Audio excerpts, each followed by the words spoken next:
तो बच्चों नमस्कार। हम आपके लिए लाए हैं कक्षा 10वीं का भौतिक विज्ञान। ठीक है, भौतिक विज्ञान हमारे पहले चैप्टर जो है भौतिक विज्ञान जो है कक्षा 10वीं का, जिसका नाम है समतल पृष्ठों पर प्रकाश का परावर्तन। ठीक है बच्चों, क्या नाम है हमारा पहले चैप्टर का? समतल पृष्ठों पर प्रकाश का परावर्तन। ठीक है बच्चों, तो सबसे पहले हमारा जो टॉपिक होगा वो प्रकाश की। प्रकाश क्या होती है प्यारे बच्चों? प्रकाश क्या होती है? प्रकाश एक प्रकार की ऊर्जा होती है जो हमारे दृष्टि ज्ञान को क्या करती है? जागृत करती है। और प्रकाश के कारण ही हमें क्या होता है? वस्तुएं दिखलाई देती हैं। तो हम बोल सकते हैं कि प्रकाश क्या होता है? प्रकाश एक प्रकार की ऊर्जा है जिसके कारण हमारे दृष्टि ज्ञान को क्या होता है? जागृत होती है, जिसके कारण हमें क्या होता है? वस्तुएं दिखाई देती हैं। तो बच्चों देखिए, प्रकाश एक प्रकार की ऊर्जा होती है जिसके कारण हमें वस्तुएं दिखलाई देती हैं। जैसे आप हमें जिसके कारण देख पा रहे हो प्रकाश ही तो है। ठीक है, या हम बोर्ड को जिस कारण देख पा रहे हो किस कारण देख पा रहे हैं? प्रकाश के ही कारण देख पा रहे हैं, क्योंकि हमारे कमरे में विद्युत बल्ब लगा हुआ है जिस कारण हम प्रकाश को वस्तुओं को देख पा रहे हैं। ठीक है, अब बच्चों हम पढ़ेंगे प्रकाश स्रोत। ठीक है, लाइट ऑफ सोर्स, यानी सोर्स क्या होता है? हमें वस्तुएं जिसके कारण दिखाई देती हैं प्रकाश स्रोत कहलाती है। यानी प्रकाश जिससे मिलता है, प्रकाश जहां से प्राप्त होता है उसे हम स्रोत कहते हैं। प्रकाश के दो स्रोत हैं, एक है दीप्त प्रकाश स्रोत, लुमिनस सोर्स। ठीक है, लुमिनस सोर्स क्या होता है? वे प्रकाश स्रोत जो स्वयं प्रकाश उत्पन्न करते हैं। ठीक है, उन्हें और किसी की आवश्यकता नहीं होती, वो क्या करते हैं? स्वयं प्रकाश को उत्पन्न करते हैं। उन्हें हम क्या बोलते हैं? दीप्त प्रकाश स्रोत कहते हैं। जैसे सूर्य, सूर्य में खुद की प्रकाश है। जैसे तारे, जैसे विद्युत बल्ब, ये सब क्या है? दीप्त प्रकाश स्रोत है। ठीक है, और अदीप्त प्रकाश स्रोत क्या होता है? जिसे इंग्लिश में बोलते हैं नॉन लुमिनस सोर्स। तो नॉन लुमिनस सोर्स क्या होता है?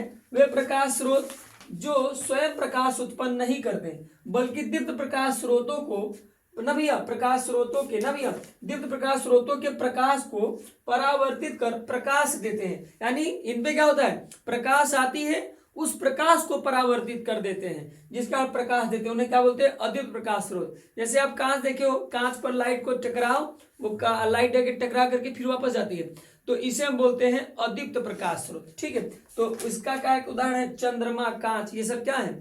अदीप्त प्रकाश स्रोत के उदाहरण है। ठीक है बच्चा, तो आते हैं अगले टॉपिक की ओर, प्रकाश के गुण। ठीक है, चलो देखो भैया, तो प्रकाश के गुण क्या है? सबसे पहले प्रकाश स्वयं तो अदृश्य होता है, यानी प्रकाश स्वयं दिखाई नहीं देता, परंतु इसकी उपस्थिति में वस्तुएं दिखाई देती हैं। ठीक भैया, प्रकाश जो होती है वो क्या होती है? स्वयं अदृश्य होती है, यानी प्रकाश को हम देख नहीं सकते, लेकिन प्रकाश की उपस्थिति के कारण क्या होता है? हमें वस्तुएं दिखाई देती हैं। ठीक है बच्चों, दूसरी बात, प्रकाश सरल रेखा में गति करता है, यानी प्रकाश जो होती है क्या करती है? एक सरल रेखा में गति करती है। दूसरी बात, प्रकाश के संचरण हेतु किसी माध्यम की आवश्यकता नहीं होती, यानी प्रकाश किसी माध्यम में नहीं गति करता। प्रकाश जो होती है वो क्या करती है? निर्वात में गति करती है। ठीक है, क्या करती है? निर्वात में।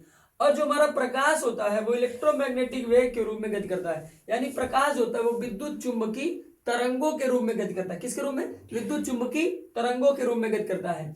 और दूसरी बात, प्रकाश एक माध्यम से जब दूसरे माध्यम में प्रवेश करता है तो वो अपने मार्ग से क्या हो जाता है? विचलित हो जाता है। विचलित का मतलब, जैसे प्रकाश जा रहा है, यहाँ किसी माध्यम में जाएगा तो वो अपने मार्ग से क्या हो जाएगा? विचलित हो जाता है, डिस्ट्रॉयड, मतलब अपने मार्ग को बदल लेता है। तो ये प्रकाश के क्या है बच्चों? गुण है। ठीक है, ये प्रकाश के क्या है? गुण है। अगले टॉपिक फिर बच्चों, जो हमारा जो नेक्स्ट टॉपिक है वो क्या है? प्रकाशिक माध्यम।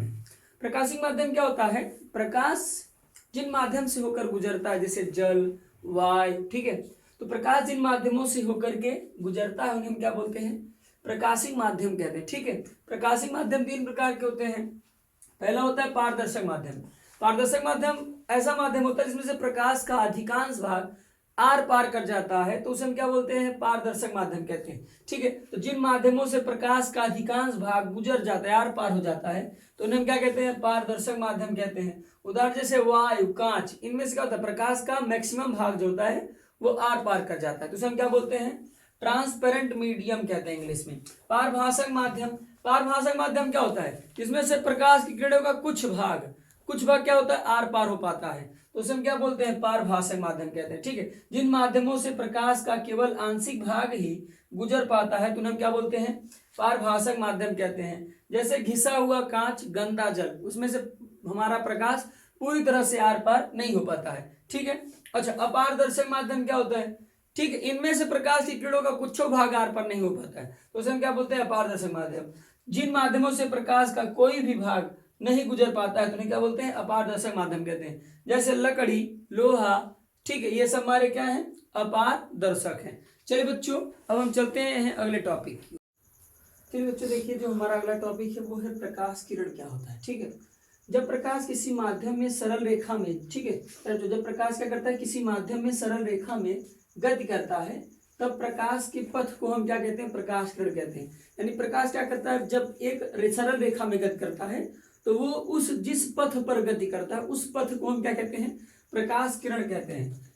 ठीक है, और प्यारे बच्चों, तथा प्रकाश के किरणों के समूह को क्या कहते हैं? प्रकाश पुंज कहते हैं। ठीक है, प्रकाश जिस माध्यम में गति करता है, जिस माध्यम में गति करता है उसके गति के पथ को हम क्या कहते हैं? प्रकाश किरण कहते हैं। और किरणों के समूह को हम क्या कहते हैं? पुंज कहते हैं। पुंज, पुंज माने समूह। ठीक है, पुंज माने समूह। और हमारा प्रकाश जो जिस पथ पे गति करता है उस गति को, उस पथ को हम क्या कहते हैं? किरण कहते हैं। और किरणों के समूह को क्या कहते हैं? पुंज कहते हैं। ठीक है, उसके आधार पर पुंज को हम लोग तीन भागों में बांटे हैं। एक होता है अभिसारी प्रकाश किरण पुंज। अभिसारी प्रकाश किरण पुंज में क्या होता है कि प्रकाश की किरणें किसी एक बिंदु पर आती हुई, मतलब किसी एक बिंदु पर क्या होती हैं? आती हुई प्रतीत होती हैं। ठीक है, किसी एक बिंदु पर क्या होती है भैया? आती हुई प्रतीत होती हैं। तो ऐसे किरण को हम क्या बोलते हैं? अभिसारी प्रकाश किरण पुंज कहते हैं। यानी फैलाव का किरण क्या होता है? किसी एक बिंदु पर आकर के मिलता है, तो उसे हम क्या बोलते हैं? अभिसारी प्रकाश किरण पुंज। और अपसारी में क्या होता है?